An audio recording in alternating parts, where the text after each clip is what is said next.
G'day, beloved floaties and precious members. Mate, we're looking at a 1999 Isuzu V-Cross. Any car that gets a name like that has "not gonna make it" written all over it. And then they've gone double and made it look like it's been stung by a bee. Seriously, this thing looks like someone's dog that got under the house where the bees are and it came out looking like this. You know, puffy, but optimistic. Like, look at its little ears that it's got. It's a dog. This little bit looks like the tongue sticking out. This is its nose, like the shiny spots. It's someone's idiot dog that's been stung by a bee. Isuzu, what were you thinking? Maybe it'd be good. I don't think anyone bought these. Motor Week is made possible by TireRack.com. Why isn't there a volcano? Hum by Verizon. Well, that's a different one. State Farm. And WeatherTech. Here it comes. Sport utility vehicles may be the hottest selling machines in today's market, but a lot of them are hardly what you call exciting. The basic look of sport utes has hardly changed since the first Jeep Wagoneer rolled off the production line back in 1962. Oh, what the stink is this?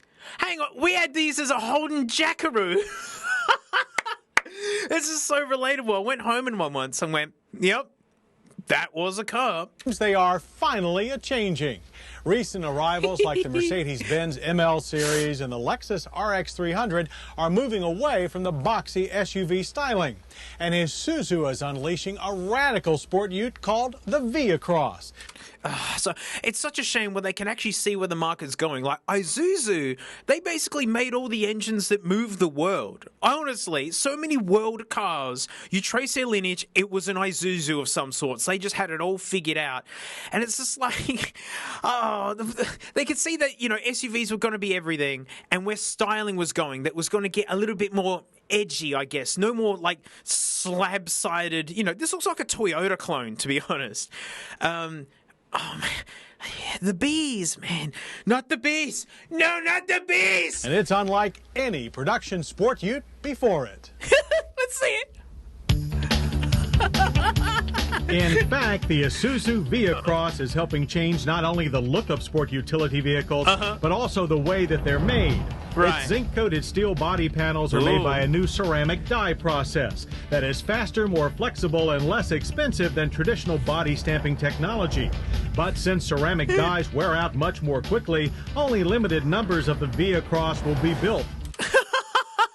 It's space age, cutting edge, amazing new tech that breaks instantly so no one can have any. It's like, oh, the genius, you did it! You did it! You solved the vehicle crisis. Now no one can have this. It looks really puffy. It's quite squat. I don't know if it's actually a very tall car. I think it's just high off the ground. And then it's just kind of like a squat hatchback.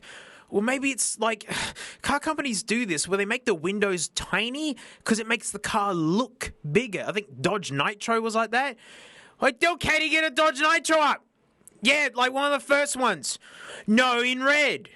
Now in green. I'm sorry. U.S. customers will initially get a mere 200 vehicles per month. That select group will revel in the unique line. Whoa! Well, I found my thumbnail. Now, you know, this part of it looks really kind of neat. I think it just went a bit too blobularly. Look, I adore it. I adore it, but I can also respect that it's quite uggo and out there. I would rather an ugly car than a boring car. It's why I drive a Leaf. I've got car mates who look at it and go, I can't stand how it looks. I'm like, right? Isn't it gross? Like, yeah, so I don't want to be in it. I'm like, nah, that's why you want to be like, I would happily rock this. If I could get an Aztec, I'd already have one. But I can totally see why this would have scared everyone off. Man, this front is weird. Yeah, it's just so blobular and pointlessly. Like, if it's pointing outwards, it doesn't give you more space inside the car. It's just bigger for bigger reasons. Signs of the V-Cross's cyberpunk body style. Cyberpunk! Yeah! Wow, man, that game had been developed in a long time or so. Oh, wait, but it's from the future. Protected down below by chunky lower body cladding, molded from unfinished black polypropylene. So I have to keep pausing because I keep being reminded back in these days, you know, the really plebeian versions of Commodores had unpainted bumpers, and I hated it. It drove me nuts because I knew just how cheap that was. And then, yeah, like Isuzu was on it. They understood the future, which is where we are now. Even like the latest Mercedes wagons the last few years came out with plastic cladding all over it. And it's like they're selling you unpainted plastic. This is the crap. This is junk, but it's sold as tough and durable. Oh, it resists scratches. Same way that a rock resists scratches. It's already effed, so it's already bad. So it's like, yeah, there's no paint to lose. So there you go. So man, Isuzu was on the money, but the bees! No, not the bees! And even attached with industrial-looking Torex screws. Other notable fashionably rugged styling cues include the reptilian-looking nose with its snake-eye headlights and aggressive fanged grille, flat black hood insert. Yeah, well, I didn't even see this. It's got the black bonnet bit on it. Mate, they just figured to just go for it. Either this works or it doesn't. And it didn't. To cut down glare. Corrugated grooves stamped into the doors. For no reason, but it is neat. Aircraft-style fuel filler cap. For no reason, but it's fun. It's fun. And enclosed full-size spare that looks great but severely restricts rearward visibility. Well, so does a regular spare if you stick it there, to be honest. And that this is better because then your tyre isn't sitting out in the elements where it rots out and gets old. And when it's time to use it in 6 years' time, turns out it's effed. So, no, it's good. That's what you get. Based on the two-door Trooper. This angle, the body line, I think it looks really friggin' neat. Like the way all this stuff like blends into it. Corrugation I'll allow. I guess, and these wheels really dated as well. This is late 90s, huh? I don't know, you tell me. Like, I mean, I like it, but I can see the ugg. And for me, it's the wheel arches and the fact that it bulges out here pointlessly on top of everything else. And the bees. For chassis, the V-Across rides on a 91.8-inch wheelbase and sits 8.4 inches above the ground. Between chassis and pavement, the V-Across is supported by a double wishbone torsion bar suspension up front and a 4-link coil spring design in the rear. Called conventional nowadays. Both use new aluminum-bodied shock absorbers with separate expansion chambers to handle heat better. Long common on motorcycles is the first use of this design in a four-wheel production vehicle. 16-inch... 16s. It's the chrome. Man, yeah, we're entering like a new chrome age. I think Zoot Suit Riot was popular only a few years before this. So there's like a revival of chrome. But it just doesn't do it for me. If these were like just regular painted alloy, like, you know, silver or white or whatnot, I think I'd have less of an issue with it. But I do like the smaller diameter because more tire. That's where it's at. Alloy wheels wearing chunky all-weather tires complete the package. And to move all this down the road... V6. And actually, this engine bay is actually beautiful. This looks like an image from like an old 90s car game of like what under the bonnet looks like. Wow. Yeah, this looks cool. And this is before everything got completely effed with just big covers hiding everything. You could actually see the coil packs. Can't wait for it to make no power. Isuzu has installed the latest version of the V6 engine used in the Trooper. It now displaces 3.5 liters and makes 215 horsepower, as well as 230 pound-feet of torque, which reaches the wheels by way of a standard 4-speed automatic transmission. Hardcore off-roaders take note, no manual is available. 0 to 100? The final and most important component in the drivetrain is Isuzu's Torque on Demand full-time all-wheel drive system. TOD uses a dozen sensors and sophisticated computer software to not only adjust to changing driving conditions, but even anticipate those changes ahead of time. All for those driveways with leaves on them. All this engineering. Like, for someone with a front-wheel drive Lambo to crawl out perfectly fine. Out on the road, that means that the V-Across delivers a rather sporty driving experience with less of the truck feel common to the SUV class. In fact, it approaches the feel of a sporty car with its tight, precise steering and minimal body roll. No, it can't. It can't. You're lying. Engine performance is also very car-like. Acceleration is brisk, with excellent throttle response. Give me the numbers! Hardly the punch of V8-powered rivals, but more than adequate for daily on-road driving. Sure. Off-road daily driving is also no chore, especially when it's on the big island of Hawaii. This is like beautifully smooth and swooping. My Nissan Leaf would be moving quicker over this than this thing. It's like an illusion of, wow, outdoors. That is a beautifully smooth dirt path. With some of the most changeable landscapes and weather conditions gravel, on the quick, planet, get a Hawaii tank. proved a perfect paradise to test an SUV that some wags think looks like it came from outer space. So this road here, I happily drove my 1990 VN Commodore over. Executive, base model. I drove over crap like this all the time. It was no worries. In truth, the lava rock and dirt It is a roads we volcano. encountered on our controlled journey were easily conquered by the V-Across and its nearly invisible TOD system. The really tough stuff was off limits, but we still put this way out Isuzu through a lot more trials than most buyers will encounter.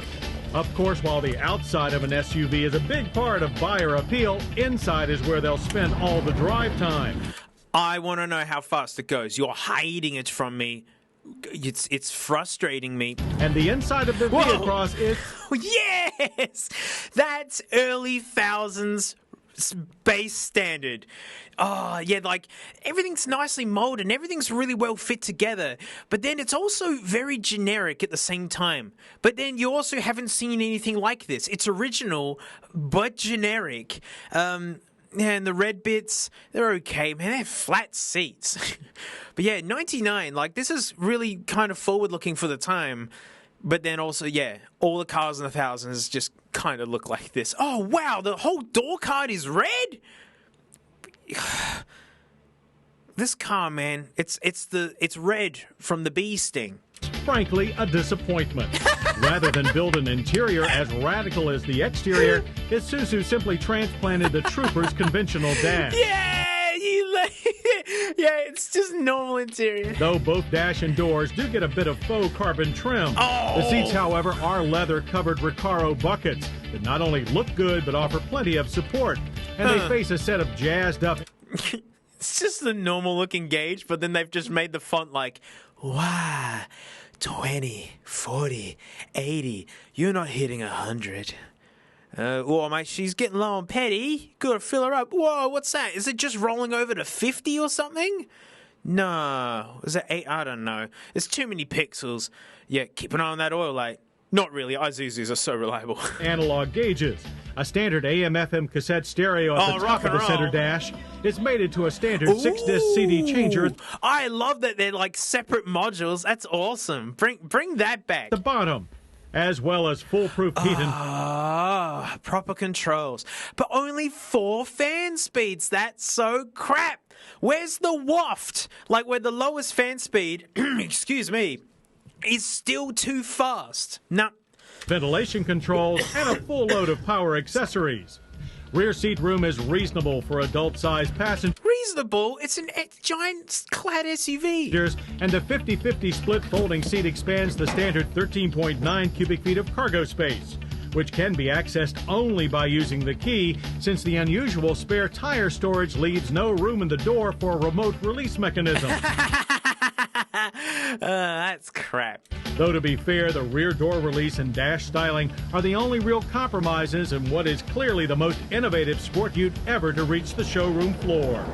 And if you want to drive it away from there, expect to pay $28,900. The only options are a roof rack and special graphics to commemorate the annual Iron Man fitness contest, which Isuzu supports. Okay. It's a price that many will gladly pay for such a unique machine. A machine that Automobile Magazine described as bold and funky and called it the first SUV with a sport wagon attitude. With a sport wagon attitude.